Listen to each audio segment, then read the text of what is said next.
Some people count their remaining time in months or years. Others count it in the number of lives they can still touch. When Frank O'Brien walked onto Ellen's stage, everyone expected to celebrate a generous mechanic. Nobody expected to discover that his generosity was powered by a clock that was running out. It was a crisp Friday morning at Warner Bros. Studios in Burbank, and the Ellen DeGeneres show was humming with its characteristic energy. Ellen appeared on stage wearing a light blue blazer that complemented the show's iconic backdrop, her smile warm and genuine as she addressed the enthusiastic audience of 300. "Good morning, everyone," Ellen called out, her arms spread wide as the crowd responded with thunderous applause. "Today we're celebrating the unsung heroes in our communities, the people who keep our world running and ask for nothing in return."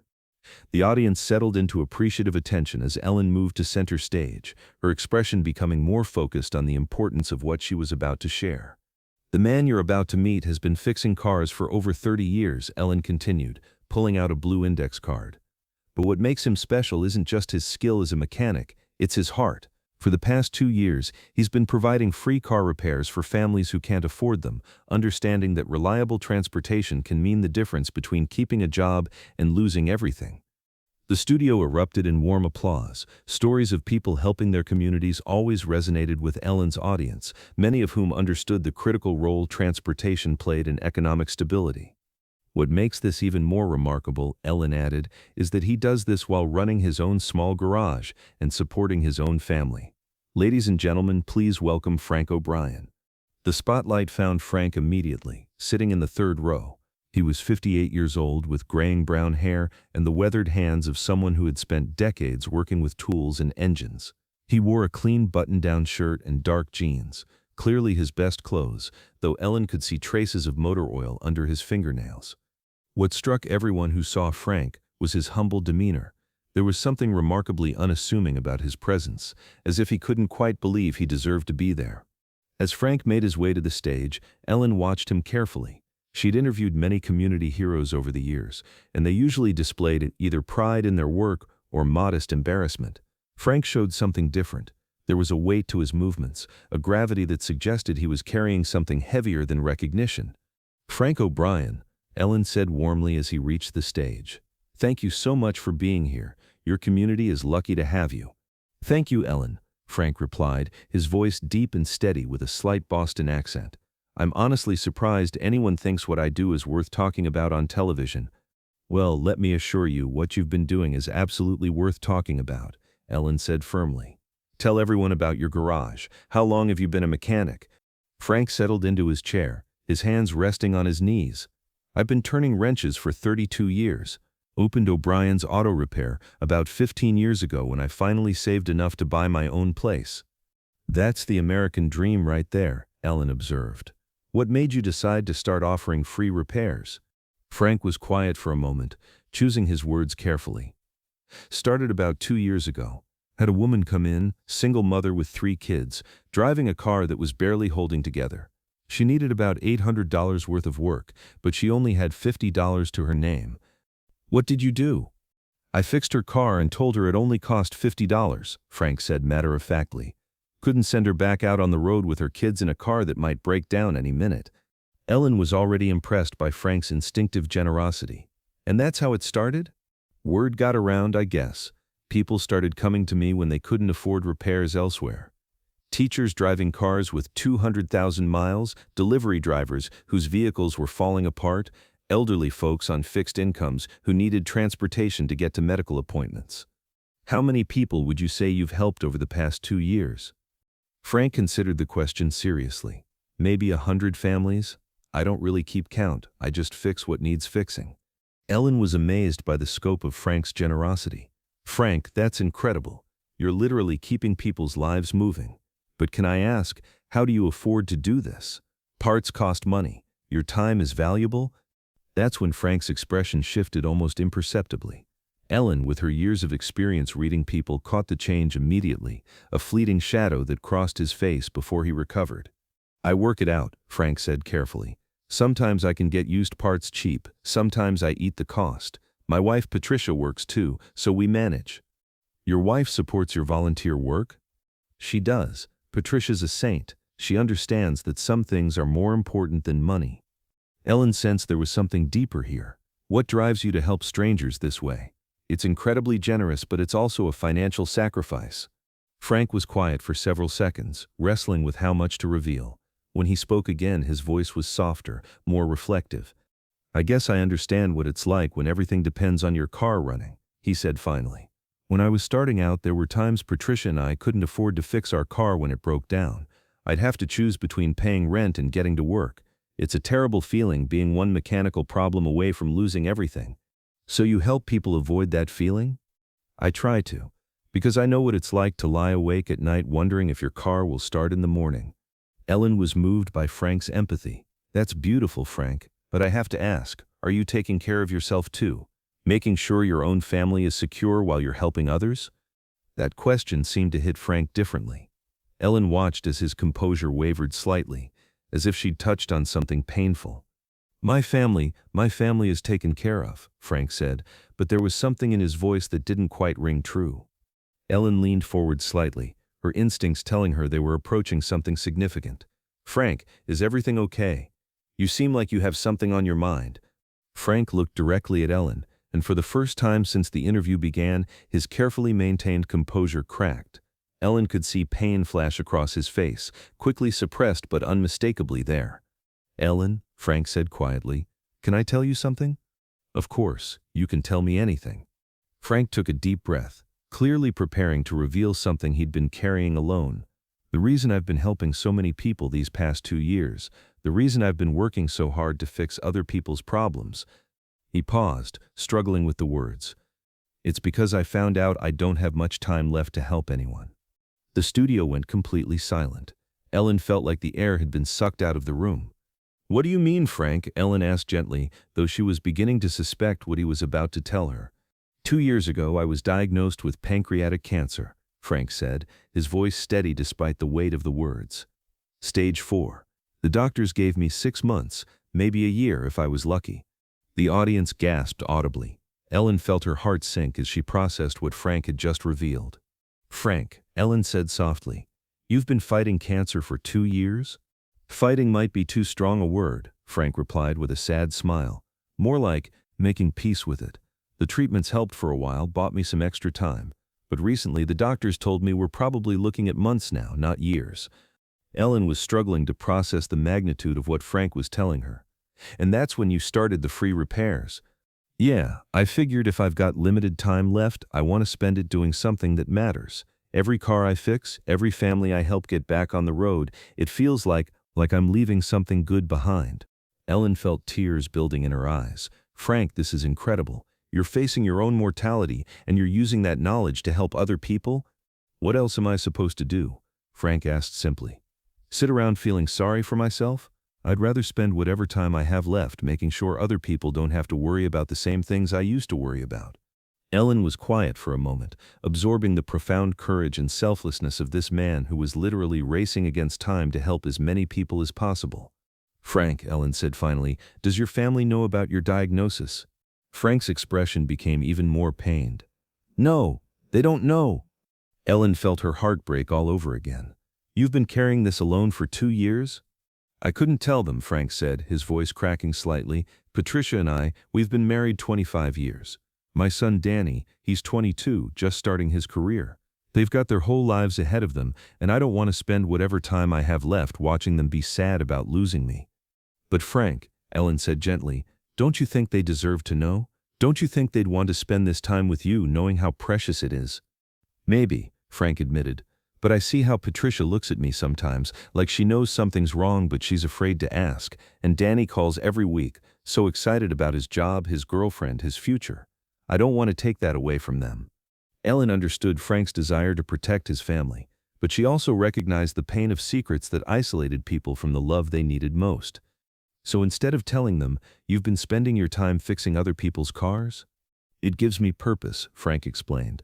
Every day I wake up I know I can help someone. Yesterday I fixed a car for a nurse who works double shifts to support her kids. Last week it was a delivery driver whose van broke down right before Christmas. It feels good to solve problems I can actually solve. Ellen was crying openly now, and she could see that much of the audience was too. Frank, you're incredible, but I have to ask, aren't you scared? Aren't you angry about the diagnosis? Frank considered the question seriously. At first, yeah, I was furious. Why me? Why now? But anger doesn't fix anything, and being scared doesn't change what's coming. So I decided to focus on what I could control, how I spend the time I have left. And you chose to spend it helping strangers. I chose to spend it making sure that when I'm gone, there's proof that I was here, that I mattered, that I made things a little bit easier for people who needed help. Ellen was quiet for several moments, processing everything Frank had shared. Then something occurred to her. Frank, are Patricia and Danny here today? Frank's expression grew worried. Yes, they're in the audience. They think I'm being honored for good customer service. Ellen, please don't. Frank, Ellen interrupted gently, what if I told you that the people who love you already know something's wrong? What if they've been waiting for you to trust them with the truth? What do you mean? Ellen gestured toward the audience. Patricia O'Brien, would you please join us on stage? Frank's eyes widened in panic. Ellen, please, I'm not ready. Trust me, Ellen said softly. Patricia O'Brien made her way to the stage slowly, and Ellen could see the worry and love in her eyes as she looked at her husband. She was a woman in her mid-50s with kind eyes and graying brown hair, wearing a simple blue dress. Patricia, Ellen said as she reached the stage, thank you for joining us. You must be so proud of Frank's community service. I am, Patricia said, but her eyes never left Frank's face. Though I've been wondering for a while why he's been working so much extra, coming home so tired, losing so much weight. Frank stared at his wife, realizing that his secrets hadn't been as well kept as he'd thought. Patricia, Ellen said gently, Frank has something he needs to tell you, something he's been carrying alone because he loves you too much to want to hurt you. Patricia moved to Frank's chair and knelt beside it, taking his hands in hers. Frankie, she said softly, using what was clearly a long-time nickname, whatever it is, we'll face it together. That's what marriage means. Frank looked at his wife with eyes full of love and terror. Patty, I'm sick, really sick. I know, sweetheart, Patricia whispered. I've known for months, the way you've been pushing yourself, the way you look at me sometimes like you're memorizing my face. I've been waiting for you to trust me enough to tell me. Frank's composure cracked completely. You knew? A wife knows, Patricia said simply. And I've been scared too, but not because you're sick. I've been scared because you were going through it alone. Ellen watched as Frank buried his face in his hands, finally allowing himself to break down in front of the person who loved him most. I have cancer, Patty, Frank sobbed. Pancreatic cancer. The doctors say I probably don't have much time left. Patricia wrapped her arms around her husband, holding him like she could protect him from everything with the force of her love. How long have you known? 2 years. 2 years you've been carrying this alone? I didn't want to ruin whatever time we had left. Patricia pulled back to look at Frank's face. Frankie, you could never ruin anything, but hiding from me, shutting me out, that's what ruins time, that's what steals our moments together. Ellen gave them a moment to hold each other, then spoke gently. Patricia, Frank told me he's been doing all this volunteer work because he wants to leave something good behind. He's already left something good behind, Patricia said firmly, still holding Frank's hands. He's left 25 years of love, of partnership, of being the kind of man who fixes things for people just because they need fixing. Frank looked at his wife with wonder. You're not angry that I didn't tell you? I'm angry that you thought you had to protect me from loving you through this, Patricia replied.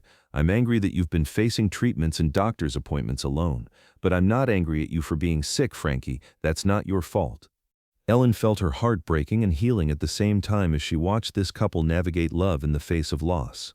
Frank, there's someone else here who I think needs to be part of this conversation. Frank's eyes filled with fresh tears. Danny's here too? He is, and I think he deserves to know what his father has been doing with his time and why. Ellen gestured toward the audience, and Danny O'Brien made his way to the stage. He was 22 years old with his father's build and his mother's kind eyes.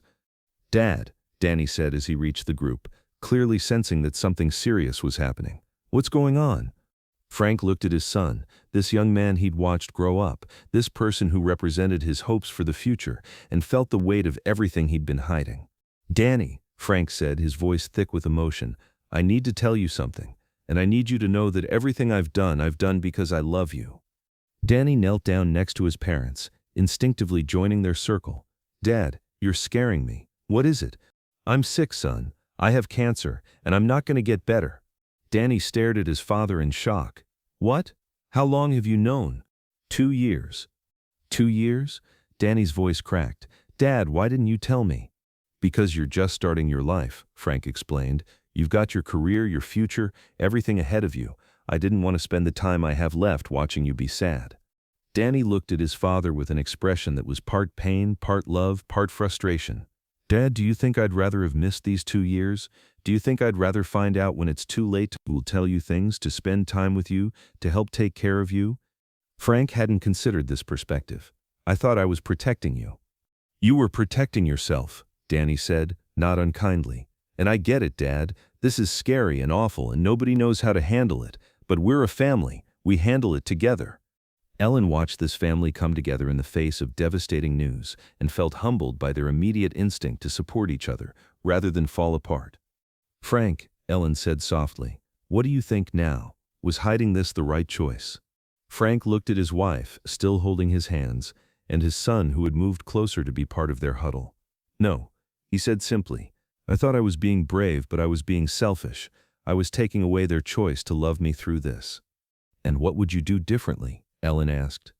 I'd trust them, Frank replied. I'd trust that love is stronger than fear, that being together is better than being apart, even when the time you have together is limited. Ellen stood up and addressed the audience. Ladies and gentlemen, Frank O'Brien has spent the last 2 years racing against time to help as many people as possible. He's fixed cars for families who couldn't afford repairs, kept people mobile so they could keep their jobs. She turned back to Frank and his family. But today Frank learned something just as important as helping others. He learned that letting people love you is just as valuable as loving them. The audience rose to their feet in sustained applause, many people crying as they witnessed this family's courage in the face of impossible circumstances. Ellen reached into her jacket pocket and pulled out an envelope. Frank, I can't change your diagnosis, but I can do something about the financial stress of fighting it. This is to cover your medical expenses and to make sure Patricia doesn't have to worry about anything except being with you. Frank stared at the envelope in disbelief. Ellen, I can't accept.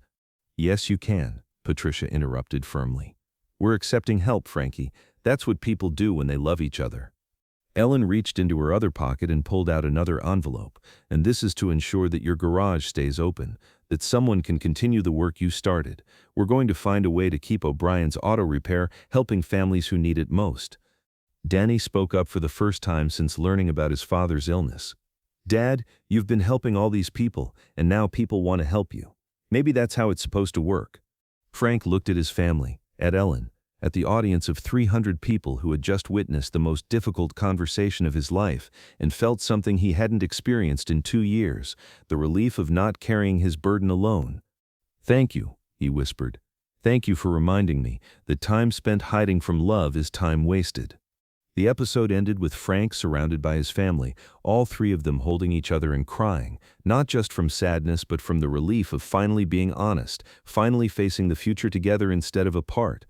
6 months later, Frank O'Brien passed away peacefully at home, surrounded by Patricia and Danny and flowers from the families whose cars he'd fixed. His garage remained open, operated by a foundation that continued providing free repairs for families in need. But perhaps the most important part of Frank's legacy wasn't the cars he fixed or the people he helped. It was the lesson he taught his family about the courage required not just to love others but to let others love you in return. Patricia kept a photo on her mantle of Frank in his garage, wrench in hand, smiling at the camera. Underneath it, she placed a small plaque with words Danny had chosen. He fixed more than cars, he fixed hearts.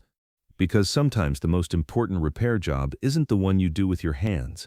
Sometimes it's the one you do by opening your heart and trusting that love, even love that comes with an expiration date, is always worth the risk.